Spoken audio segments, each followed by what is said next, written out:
stars, we are coming home. I only got a taste, but we're out of time. We are souls in the cold, physical design. Set me free, send me out on the run. Lift me up to the sun, to the sun, to the... We are burning down, we are burning down. Hello, friends.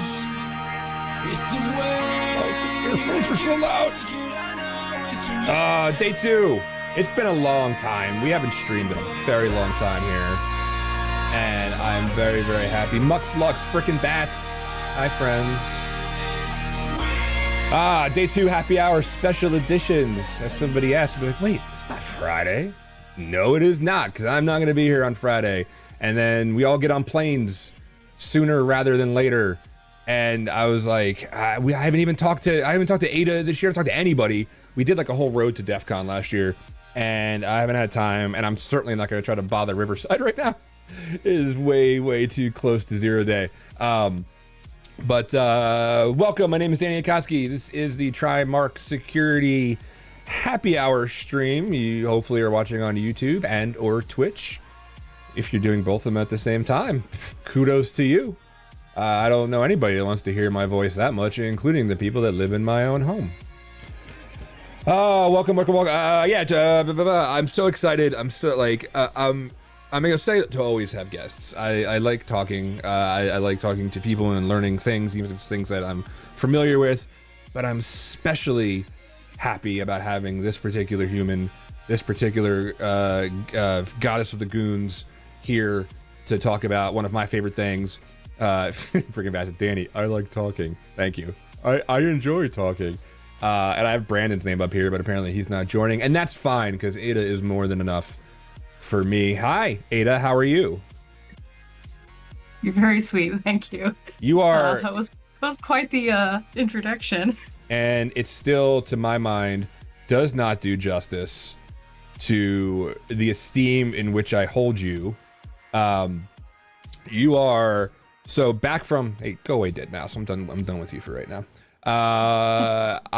So for anybody who hasn't heard me screaming from the rooftops already and talk about it literally every chance I get, or wear my shirts every chance I get, I am one of the DEF CON goons, and I say that shamelessly, and I'll say it as often as I damn well please, because as I have often said, there are a few things that are in my top 3 of accomplishments that I've had in my lifetime. 1 is the day that my wife said yes to her first date. 2 is the day that my son took his first breath in the world. And 3 is the day that I became a goon. My noon year, like from the word go. Those are, and everything else, literally everything else in my lifetime, any achievement that I've had, any success, any like cool shit, the chasm between those top 3 and the rest of that stuff is so wide you can't measure it, because nothing else would matter if I didn't have those 3 things. They're all very, very special to me. I am running into my 6th year.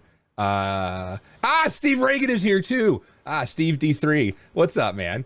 Another one of my very, very, very dear friends. I'm running into my 6th year from being involved with DEF CON as a goon specifically, but from my contest that I've done since DC 25, even through the off years, doing the Discord thing and still trying to remain as involved as I possibly could, and having the heartbreak that was that fully remote year and then like the half remote year.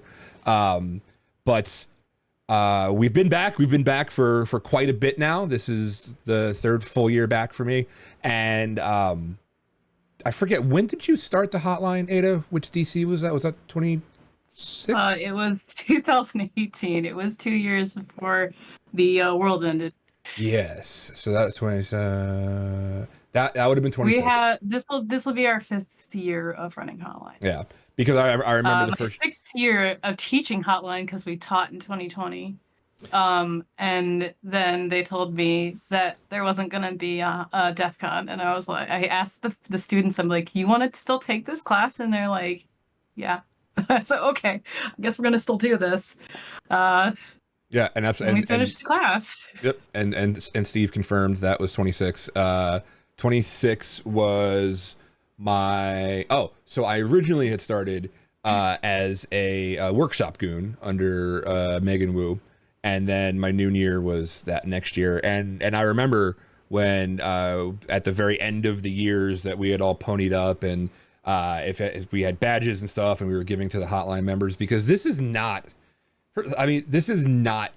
This is probably one of the hardest things that I can imagine. I've never been on Hotline, but it's such a wonderful, wonderful thing. Like, how did you get it started? Have you had this idea for a while? Did you have it a long time before you got it off the ground? No, no, I didn't. So I was gooning before. This will be my 10th year in gooning Oh Lord! alone. So I get the fun patch for 10 years. That'll be a lot of fun for me. Because they're very ceremonious at 10 year.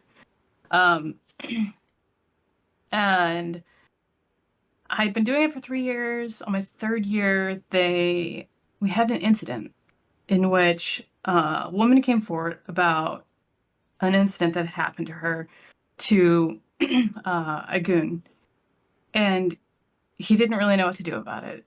And so I had written down, you know how you can write down like little notes about yourself in your registration? Mhm. And every year I wrote down like that I have training in mental health care.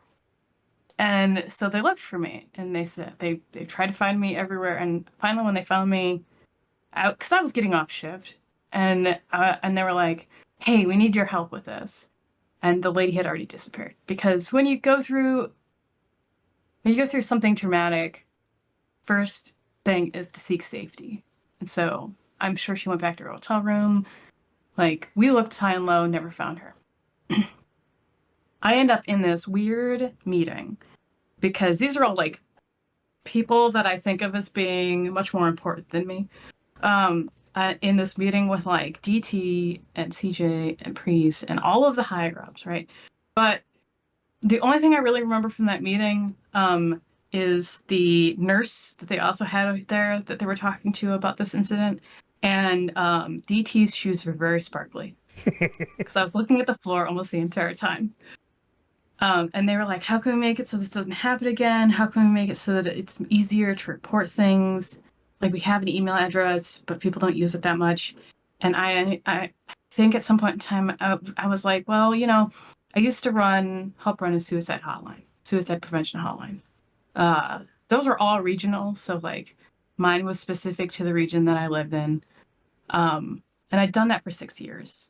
And I was like, I could spin something up very similar to that. We could answer people's questions and help them if they want to report code of conduct violations or if they just need somebody to talk to. Because even at the time, our little community occasionally has, you know, spikes in people either attempting or committing suicide. And I felt like we could also help be able to be somebody to talk to for that. And they said, sure. That first year was a little rocky because after you got the okay, like, yeah, this is a great idea, let's do it. Then you have to continue convincing people for the next 11 months. Trying to get all the things that you need, trying to get people together, starting the training with everyone, and making sure that, you know, the people that you got on staff are prepared. Because I used to teach the suicide prevention hotline class back in my little region. So I figured I'd just, you know, use the exact same training. It has changed quite a lot over the years since this is the 6th year of teaching it. We've added a lot of things that are very DEF CON specific. I've changed the way in which I talk about some things to be very DEF CON specific. And now that training is very honed towards our community. But we take, you know, community members who maybe don't even have any experience in this, but this is just a passion of theirs. Like, they're the people that all their friends are like, oh, you're having a problem, go talk to this person.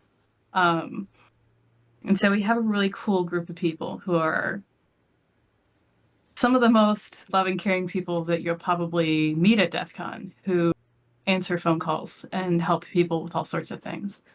What are some I of the would say a lot things? of it's information calls, but you know.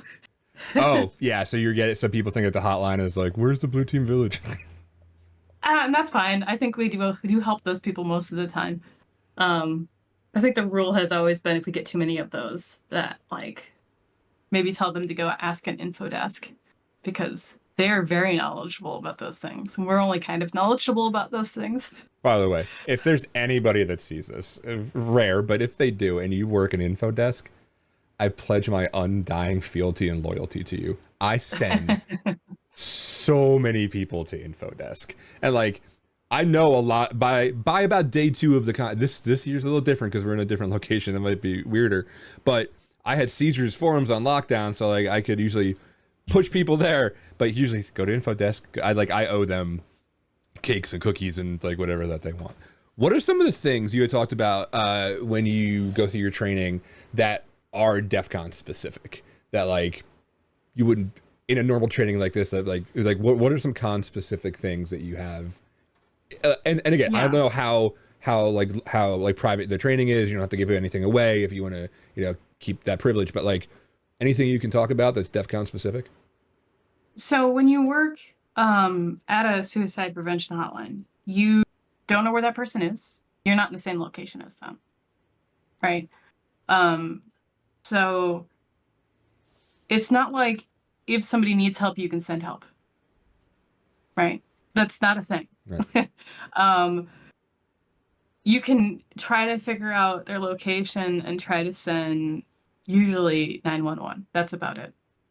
But for the most part, you're just trying to talk someone off of a ledge and make them feel well enough to make it to the morning and then call for their local services.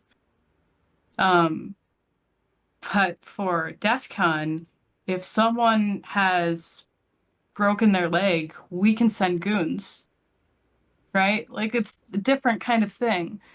So you have to prepare people for sort of like incident management. Like somebody's going to call you, they're going to be in this situation, you can dispatch people. What are those services that you need to know about? What do we have local to us? There are usually EMTs staffed somewhere in the conference space. That's an easy one. There are goons everywhere. You can send some of those people to go help. There are services local to Las Vegas that we can call, that we can have assistance for. But you really can't do that on a suicide prevention hotline. But we can do that because we know we're in the same location as these folks. Right. And that makes it a little different. Plus, then you have to add in a lot of things about like professional distance. Like even if you're sure that that's the person that called in, don't talk to them. Right. They called you in confidence. You don't want to start like trying to be that person's friend in person, because that's not what they called for. Right. Like, hey man, how's the family? Like, like figuring out who that is. There's a question in the chat. Steve had asked, and this is also, I wonder this a lot too. How stressful is it for hotline operators? I can imagine the highs are really high, the lows must be really heavy. Is there a support system for those who support? So the team leaders get a little extra training. They're, there for the hotline people. Myself, I've always been the person that people come to sometimes when they're feeling like they have issues. But I think the thing to remember is that there's a certain subset of human beings in this world where we feel at our most useful when people are coming to us for help. And I really seek out those individuals for this position. I think we self-select ourselves for places like suicide hotlines. But also, I think they kind of ended up a lot of them ended up on the hotline. So that's just a part of the personality. But also, yes, we are here to help. I do have a connection with a registered actual counselor who, you know, has their certifications in, I think it's California, so it's not really Nevada, but still.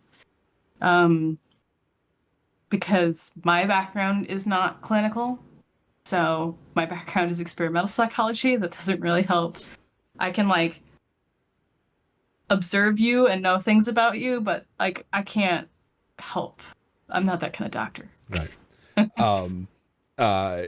So what are, and somebody had actually, I think it was Jesse in chat. Steve also says DEF CON is incredibly fortunate that you and your team are here to support, and thank you.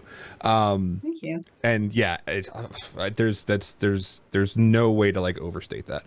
Oh my God, I had the question in my head and now it is gone. It was a really good question and I had it. What's and yeah, so like that's the kind of thing too. Like other people have heard about the hotline and have asked me about it and things like that, and they're like, "Oh, I'm really surprised that you're not on the hotline," because I'm one of those people that you know that you had said, those kind of people that people come to talk to and things like that. But I'm not a fit for, and I know that I'm not a fit for the hotline. I'm a fit for the floor. You've never applied. So. Yeah, I didn't ever apply, but and maybe that's me self-selecting myself because I am for the floor. I feel most at home and most at my full efficacy when I'm in person on the floor, running interference, helping, being a roadblock if I have to, closing down hallways so you people don't get smushed. I think that's where my most helpful part is. And I would want to be the person that rushes out of the hotline room to go and help. And yeah, I and think you can't really do that. You can't, right? We don't even know where the hotline room is for good reason. Like, yes, it is a sanctum. The floor goons don't even know where they are. I can tell you the story as to why. Please tell me the story. Okay, so this is a rule for all suicide prevention hotlines that you're not supposed to know where it exists. That's just a standard rule for every single one of them, and we use that rule. And I can tell you it's because you're dealing with people who are very vulnerable, who are at their lowest, and they're coming to you and they're feeling like they're making this really solid connection. And then they want to find you because you're the person who is nice to them. That's sweet and all until you end up with an individual. This happened on the suicide hotline that I worked for, who figures out what building you're in and then walks up and down the hallways and calls your number and listens for rings until they can figure out where you exist. And then they stalk the room, waiting for the person that they talk to leave. And that's super dangerous for us. So the hotline room is known by as few people as possible for that reason. No, that makes a lot of sense. And I get maybe it's in just their safety. Yeah, and I get maybe in their head that they thought that it was something nice or whatever, but that is incredibly scary. Yeah. Actually, let's go back real quick because this is also a common question. We kind of joked a little bit earlier about like, yes, call the info desk for village information. What are the kinds of things that people can feel comfortable knowing that they can call the hotline for? We do get some info questions. I do say, like, use Hacker Tracker and talk to InfoDesk as much as possible because they are going to be your number one sources of information. We can answer some questions, and we do literally have we have a hotline book that has like information in it for us. And I do have a FAQ, which is like frequently asked information booth questions. So we can answer some of those, obviously. But if you are, if you have a code of conduct violation that you want to make, you need somebody to talk to, and you're not really comfortable talking to people as they meander around the floor. You want somebody who's going to listen and be that empathetic ear to listen to you. That's the best situation to call us for. But they're also trained in like crisis management. So if you have somebody who is just panicking or someone who's if they're having, you can call for medical, but we might just call 911 for you, or call the EMTs that are on staff for you, or send goons.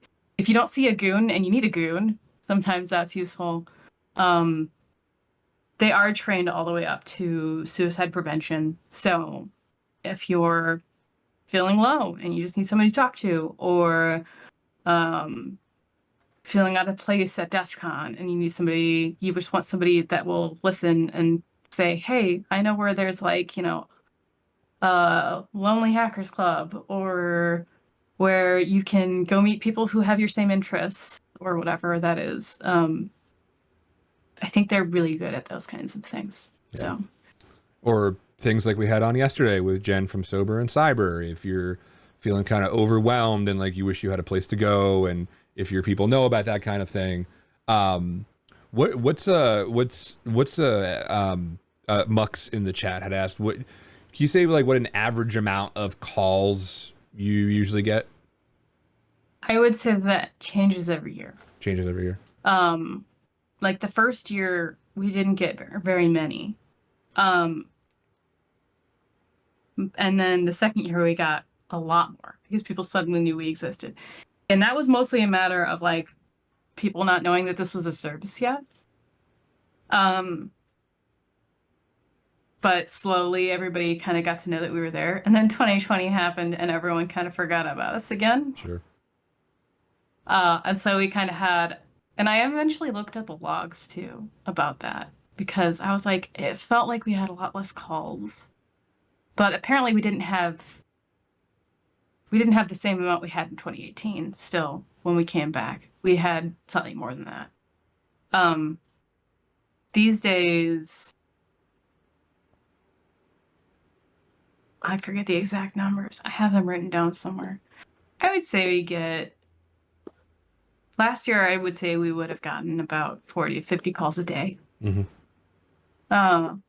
is totally fine. Like, we have enough people on staff. We have enough, the ability to answer multiple calls at once. You can also text. You can also use Signal with our phone number. You can also contact us on DEF CON or on Discord, because the hotline room is on the DEF CON Discord. Oh, nice. So there's lots of ways to get a hold of us. SMS didn't work last year, which really hurt our numbers a bit. It like boosted the number of phone calls we got by a lot, but even if you texted it at all, no one would respond to you because we didn't have texting. So I know for me, it is very taxing. Like, so I've been on staff at other cons too since I've been a goon, but every year I learned something new about how far my threshold is to handle stress and different ways. And we have such wonderful, I can't overstate it enough, the amount of different expertise that we have, from medical to crisis management to like de-escalation among the goon team leads and the shift leads and things like that. I've learned so much. My most stressful one, and this is leading to a question for you, it's not just about me, I know that, deep down I know that, was that first full year back when we were still had the mask policy. I had never come, no, I didn't even come close. I did cry, because it was so stressful getting people to mask, and even the ones that wanted to and couldn't because we weren't getting the supplies weren't coming as quickly as we needed them. And there was so many people, and you had to, like, I remember just like having to wring myself out of stress after even that first day. By Sunday, I was fine.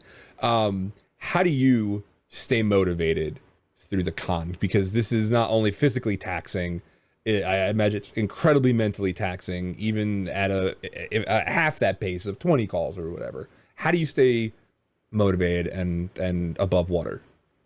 I mean, the team has a lot of cohesion. That helps a lot because they take the class beforehand, right?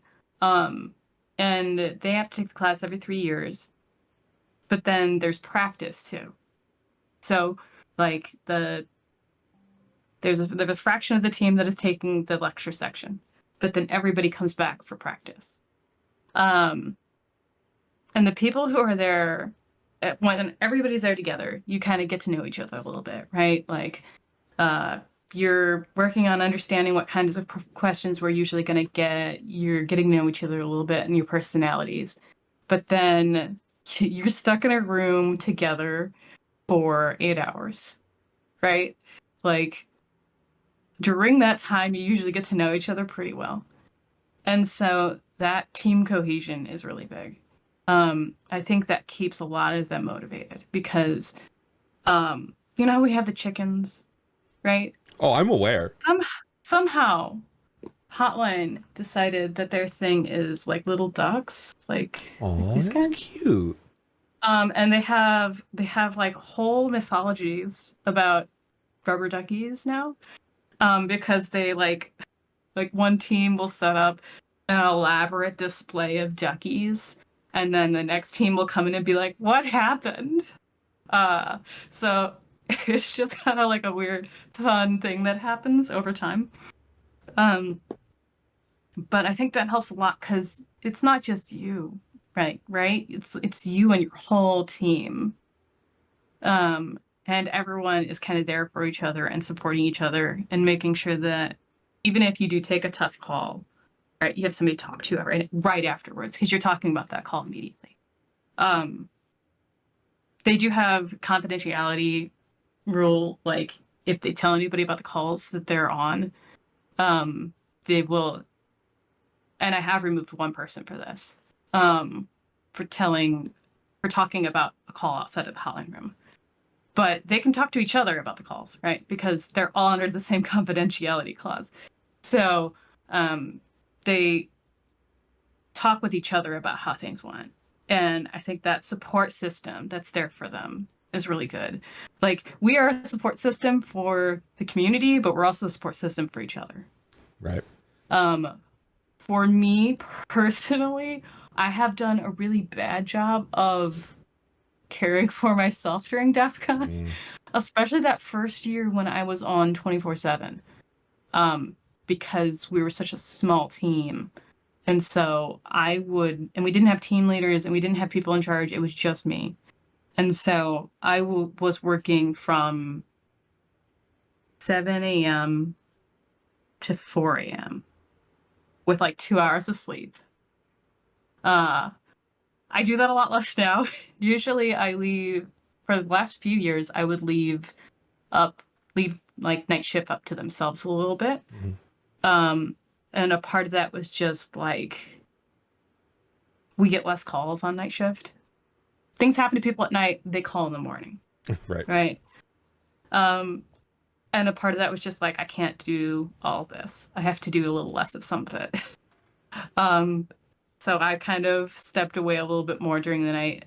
This year, I have a second in command who will be taking over during the evenings, so I can do a little more caring for myself than I have in the past.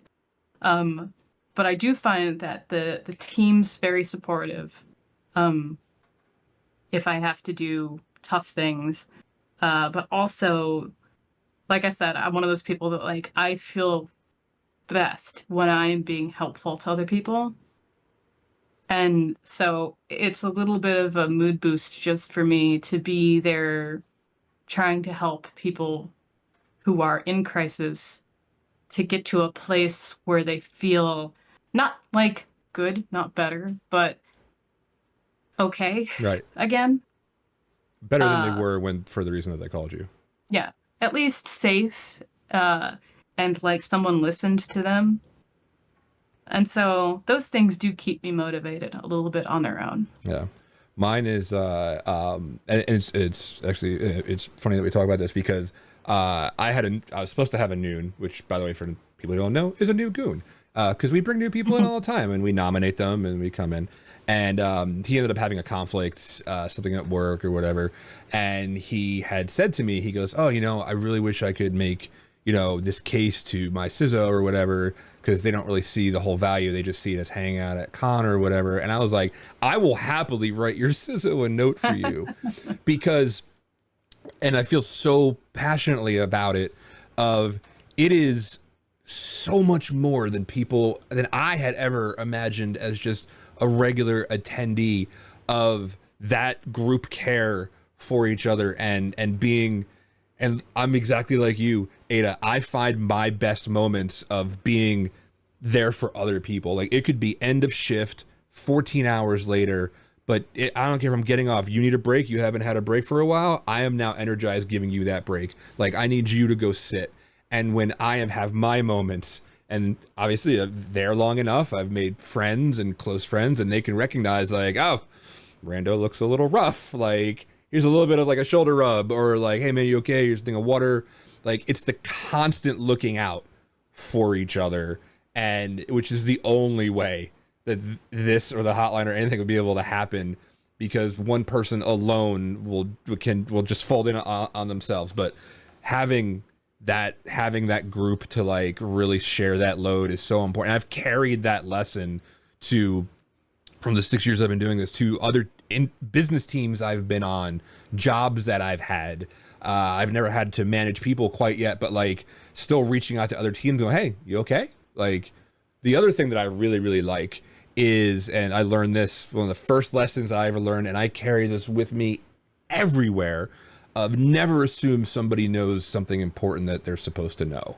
Like even if it goes out over the radios, you'll see people who have come to DEF CON, you'll see goons have little radios and we talk to each other and that's how we communicate and get things done.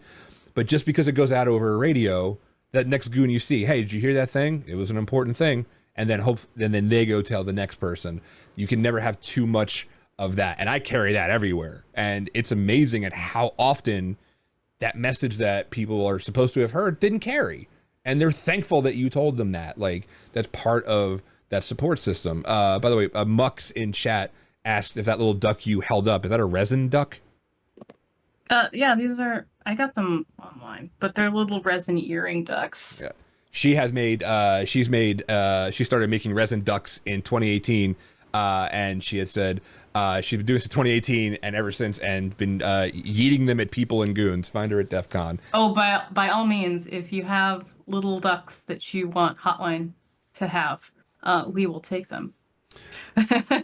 One of my other favorite things you had talked about, like the duck shrine or whatever, the thing that my favorite and this is again like fun things, interesting things, but also I've come to know it as ways that people blow off that energy. My first year, I remember going at the end of year to QM, and they had the shrine of broken stuff or whatever. It's cool and it's funny, and now I realize like that's also a way that we squeeze out the stress. Like we build things and make cool shrines. Mux says absolutely, I have tons for you guys always. How do you, so that's at con and making sure that you take care of yourself and making sure that your people are taking care of each other. Do you do anything special for yourself after con? Like when you're home, I know some people, like my friends in workshops, like they immediately fly to Tahiti or something, like they take a vacation. Do you have any traditions for yourself that maybe even like in those moments you're like, I don't know if I can get through literally another hour of this, but I got this thing after con? Do you do anything like that? It's CabanaCon for me, but that's yeah, that's a goon thing. Yeah. The goon soup. Well, and also because you're not allowed to drink on shift. Yeah. And I'm always on shift. Yeah. So I don't get to let loose until Sunday. Yeah. Or Sunday evening and then Monday.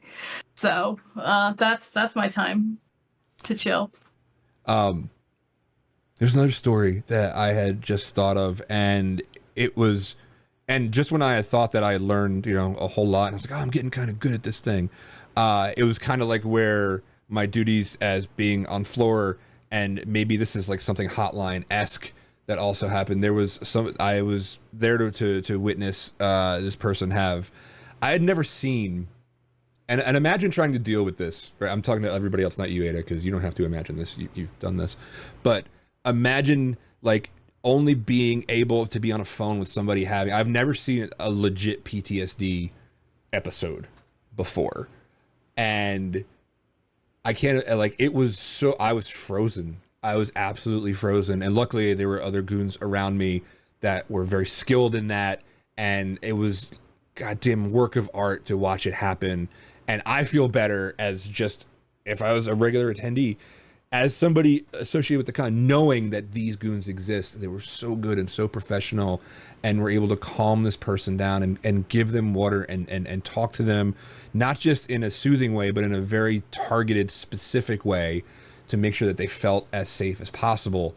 And it's, I talk about this stuff all the time, like, and I hope people never have to realize how much people give of themselves, because they're not supposed to. They're supposed to be there to have a good time and have a good conference and learn things and meet new people. I hope they never have to experience any of this, but I want them to know that people like you exist, and that the hotline exists, and there are talented people. Oh, another Mux has a lot of questions. Do the hotline have any? So goons are very tradition heavy, which is, it means the world to me to be a part of it. Like, traditions out the ass. I love it. Does the hotline have any traditions? Well, hotline is born out of sock, right? So a lot of our traditions are sock traditions. I think duckies literally came out of chickens, right? So, I mean, we do, coins, we do patches, we do badges, same as you guys, because I think we're all a part of the team looking to make sure that everyone is safe. That's the whole point, right? And we try to make sure that everyone is living the one sock team kind of mentality. So a lot of the hotline stuff ends up being sock stuff. Yeah. We do want to make sure that, SOC is calling us when they need us, and we are able to go on site and meet with you guys if you need us, and all of those things. So I think the one thing that really is hotline specific is the ducks. And like I said, I think it comes from chickens. I think it's because, these guys are everywhere. Well, the chickens were getting a lot of heat for they were getting heat, so he had to shrink them down to ducks. And these guys are they're smaller, harmless. much smaller. Don't bring your giant one, please. She's Please right there. She's behind. You could see her blue neck. I won't bring. I was so anyway, hold on 1 second. I'm gonna grab it because I don't know, maybe people have it. Oh. It's too big. It's too loud. And that's what got us in trouble. She's not coming. But you can see the scale. I brought her. She actually has a name, which I've since forgotten. It got named by an attendee that it got named by one of the Caesars employees. That was super helpful, and she was very nice. Yeah, freaking Beth says, oh Lord. I'm not gonna, no, Syntax, it's not Friday. It's a special edition. You're not paying attention. Just sit there and be quiet. This I got at a candy store, local, I don't know why. And look at the baby. It's a light too. Oh, I wish she looked. I'm barely touching her right now. So, but and in hindsight, listen, I was very excited to be back. I hadn't been that as, I was just very excited.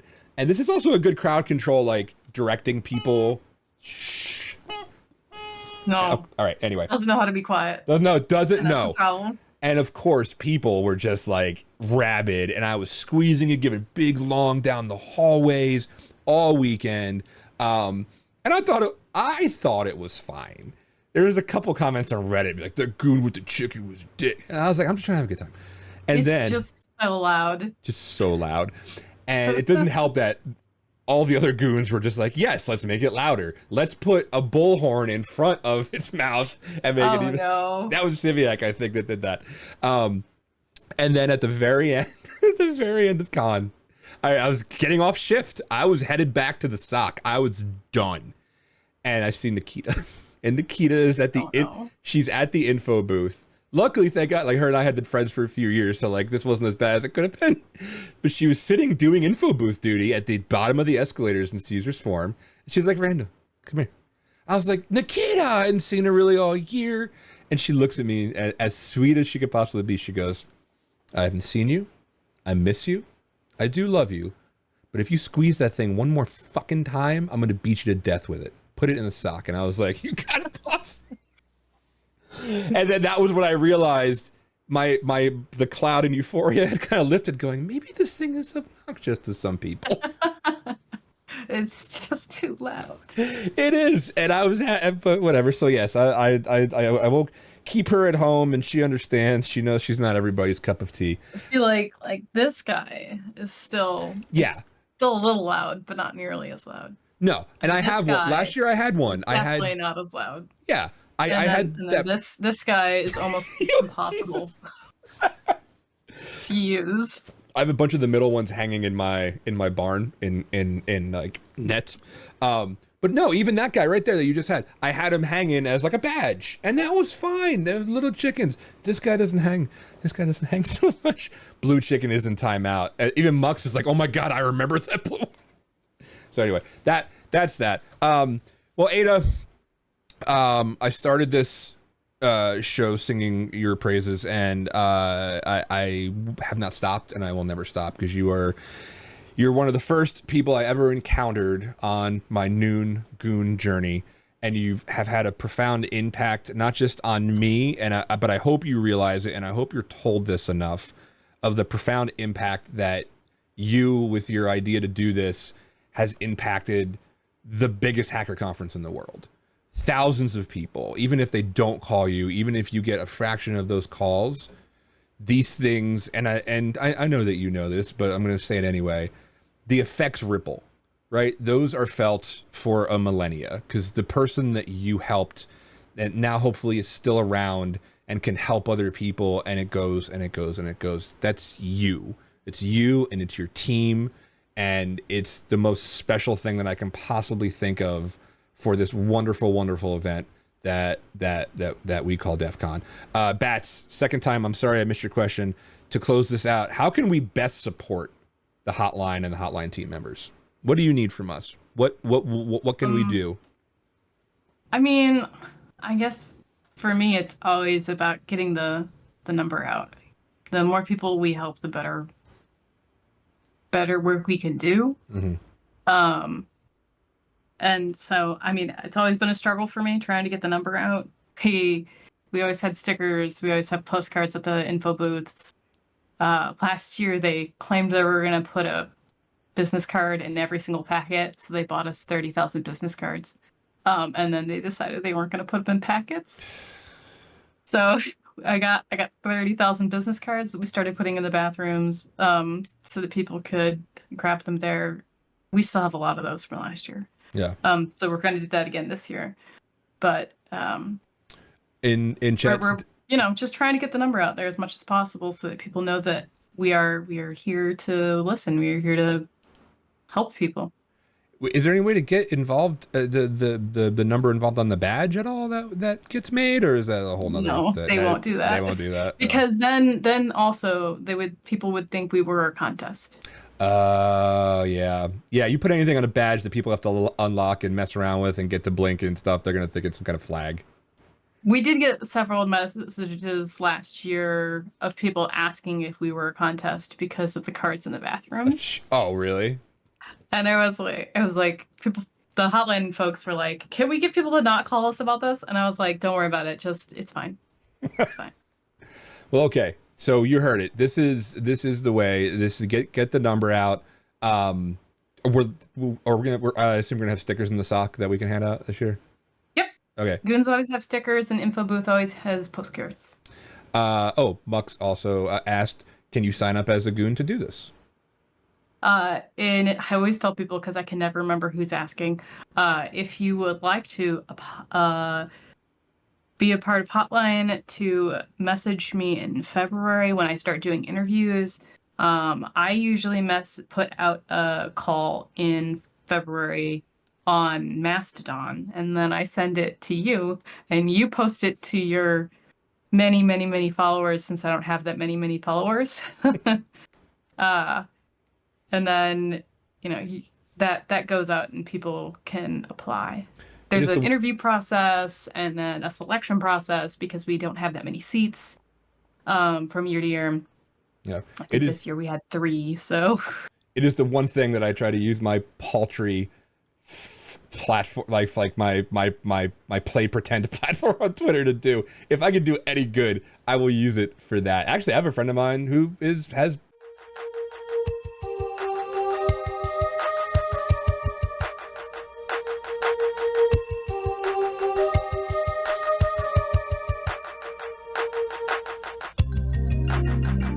I just edited something you're never going to hear about. Ha, sucker. So I'm going to make sure that I remove that. But we also don't tell people. We tell people about Ada. But yes, today I also learned something new to shut the fuck up. But yes, Mux, no, not sorry for all the questions. You're crazy. Ask it. Erase. Matt's like, erase. No, not sorry for all the questions. Ask as many questions as you want.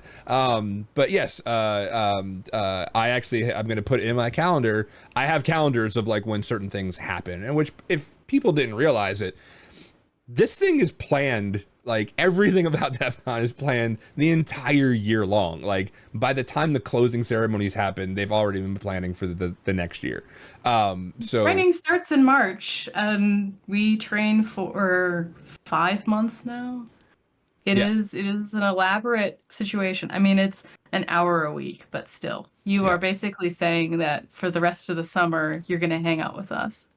Yeah. So it's no small feat. Yeah, it's not like a 1 hour webcast where they're like, all right, here's how you answer a phone. Like this stuff's important. So I put things like that in my calendar where I say beginning of February, reach out to Ada. Hey, are you doing it? Because I got people that want to do this. So yes, absolutely. And I always put a premium on people, and because this was my personal thing very early on. My first one was DEF CON 24, so I'm not an old head by any means. Like I'm only pushing 8 years now, but like from my very first one, I had this intense desire to not, and I'm not saying like just or whatever, because we love our attendees, or like you're the reason that we do this, but I wanted to be a part of it. I wanted to do a thing in the background that made it better for everybody else. That's how I con, and I think that's how I'm going to do it until I'm old enough and infirmed enough to not do it. But yeah, so the hotline at the bottom of the screen, and if you have a Twitter, social media, LinkedIn, whatever the mastodons and the blue skies and things like that, that is the best way to support them and to get that number out. I'm going to continue to do it every single day up to and through con. Ada, you're wonderful. You know that I think the world of you, and I always will. And we are just so much better off for you, being in and around us. And I can't wait to see you. It's so close right now. But yes, so for everybody else, defcon.org, the forums are where they do a lot of the business. You can read up on things on the forums, at different contests, at different events. Your goons are everywhere. We have, and by the way, a lot of people don't know this. There are different departments of goons. Like we are one goon, but there's info booth. There are arts and entertainment, contests and events. The SOC are the ones that you see on the floor and directing people. And sorry to close hallways when we don't want you to die. But find a red shirt. The red shirts are never going to steer you wrong. Make sure they say goon on it. Like just don't find a random foreigner with like a red shirt and be like, help me. Civiac, we are everywhere. God, I love him. Every time I see his name pop up, my heart sings. But yes, find us. We are everywhere. And even, this is also another important thing.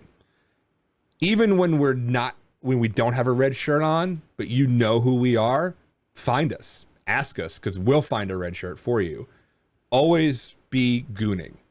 It's what we live by, and you find me and you find anybody else that you know is a goon. We also have off-duty shirts, but I'm not going to spoil that. You can figure that out on your own. But we're always gooning. We will always stop and help you, and we'll figure that out. Like, we're never truly off shift. Hey, Ducky's here too. Ducky's, we are Legion. I want love too. Ducky, I got like 8 minutes. But this is supposed to be about Ada. But now you start talking about goon culture, and I start glowing. I mean, I've started telling people though that if they ask a red shirt for something and the red shirt says that they don't do that, just ask another one. Yeah. Because like, that means they probably found the wrong red shirt. Yeah, exactly. And now I have seen that there are like village goons and things, and like, by the way, you're a goon. Like, find another one. But that's not the answer you're going to get from all of them. That should never be the answer you get from any of them. Really, they should be like, oh, let me help you find one that's going to help you. But that's not what they do. So all the time. And some of them do. They've been getting better at it, I think. But. Yeah, because then every time I hear about those things, I go into that village and I'm like, hey, you can call us.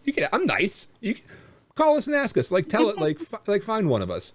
We are there. It's the same thing that we preach in job interviews, right? Like, somebody asks you a question, you could say I don't know, but I'm going to help you find out. That's all you have to do, and that's what we pride ourselves on. Ducky, real quick, Ducky's in the chat. Another very special goon in my history. I've done every year that I've been on site, aside from like the plague years, I have done LineCon, and I love LineCon. I actually love getting up at 3 o'clock in the morning because LineCon's my favorite shit at the whole time. And my first year, Ducky was so kind to me as my little noon self. He gave me this water bladder, and I've used it every year since. And I've tried to use other backpacks, but they don't fit my bladder, so now I refuse to use them. I'm only ever going to use that. I take it on my long walks. I use it damn near every day. And at one point, I thought about gifting it to like another noon. But now I'm so hopelessly emotionally attached. It's my emotional support bladder, so I can't get rid of it. But Ducky gave that to me, and someday we're actually gonna go ride motorcycles together. But anyway, I say all that not only for story time, but like this is how we exist as goons, and we're there to help. The hotline is there to help. The number is right there. The stickers will be everywhere. You need help, reach out. That's exactly what we are here to do, if for nothing else. We annoy people with chickens, but we're there to help. So A to Zebra. We're fun enforcement. We are the fun enforcement. You are going to have fun, god damn it. And I don't know about you. This has definitely been my experience. I don't remember the like farming lines up, making sure people are going in the right direction. I remember the like people who needed my help that I helped. Yeah. Right? Like I remember the people I gave band-aids to. Like I remember the people who my first year. My first year was Paris Valleys. And I don't know who remembers that particular location, but there was that little circular rotunda that led into the Paris, right? That used to get backed up, just terribly backed up. And this was my first year regular gooning, like being on the floor. And there was a backup in that space, and we hear. I think it was off shift, but somebody heard over the radio. There's EMTs on one side of this, and somebody who needs them on the other side. And I remember this specifically because this person that I handed my bullhorn to got immediately gooned, and I didn't, because we were like at that little circular information desk, and I was too short to get up on top of it. So I told her, I'm like, use my bullhorn, get up on top of the desk, make traffic go, and she did, and then she got gooned. But the other one told like me. The times you remember, right? You remember being like there when somebody needed your help. The EMTs needed to get to this person that needed your help, right? You remember that time.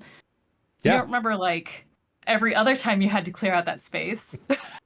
No, I love it. That's mine too. And yes, I consider it part of my goon privilege. If I see, especially because I love kids and I love when parents bring their kids, if you have a stroller, yeah, you're getting a line cut for yourself. I'm making sure people that are in wheelchairs, like we have, who runs the active disability initiative? The HDA? Yeah. Delchi. Yeah, Delchi. Huge shout out to Delchi. Love that dude. It does so much for to make sure that people have access when they have disabilities. Syntax, Delchi, Civiac, Delchi. I talk with him a lot every year because we get phone calls when elevators don't work. Yeah, and and people are stuck in their wheelchairs in different places. We get those phone calls too. Yeah, and even like Ducky just said, we love LineCon for humans. He loves, and this is why he infected me with his love of LineCon, among other things. just being the first contact for a noob at the con. Like, my favorite thing when I'm gooning online for a track is just talking to people and saying, raise your hand if this is your first con, and like seeing more and more hands go up every year. Civiac, goons are the buffer between fuck around and find out. I also just reminded myself this is my company stream, so, but yes. And by the way, the other thing is, people might wonder, like, hey, why is like a vendor doing this? It's because our boss also loves the goons, and we are very community minded. So when my dumbass says, hey man, you mind if I just do whatever I want on the stream with your name on it? And he says, absolutely, because he loves this. Sean Metcalf, founder and CTO of Trimarc, he is a hacker's hacker. And so, yes, he owns a company. He is the CEO, but he came of us. He is part of us. And when we have initiatives like this, he says, use our platform for this. I love that you do this. And I love that we spread those words. Other things are these ointments and leeches for that. All right. I actually must go. I have another meeting I have to get to, but God, I could end up talking about this. I'm going to see you, Ada. I love you so much. Civiac, Ducky, Syntax, I'm going to see you guys real soon. And if you would indulge me, we have a little closing screen. And if, again, trimarcsecurity.com, hub.trimarcsecurity.com. We got blogs, we got resources for Microsoft Cloud, Active Directory assessments, Trimarc Vision. We got all those things. Sean's going to be in Vegas this year. He has a bunch of office hours. You want to talk to the one and only Sean Metcalf. He's got office hours open. And we're having a meetup, by the way, on, I believe, Friday or Saturday, Friday night at the Link Bar. And so you get to meet Sean. We'll all be having drinks and having fun. So for myself and everybody at Trimarc, everybody in chat, this was so much fun, and I can't wait to see you guys, and I'll see you real soon. See you Monday. Play my music.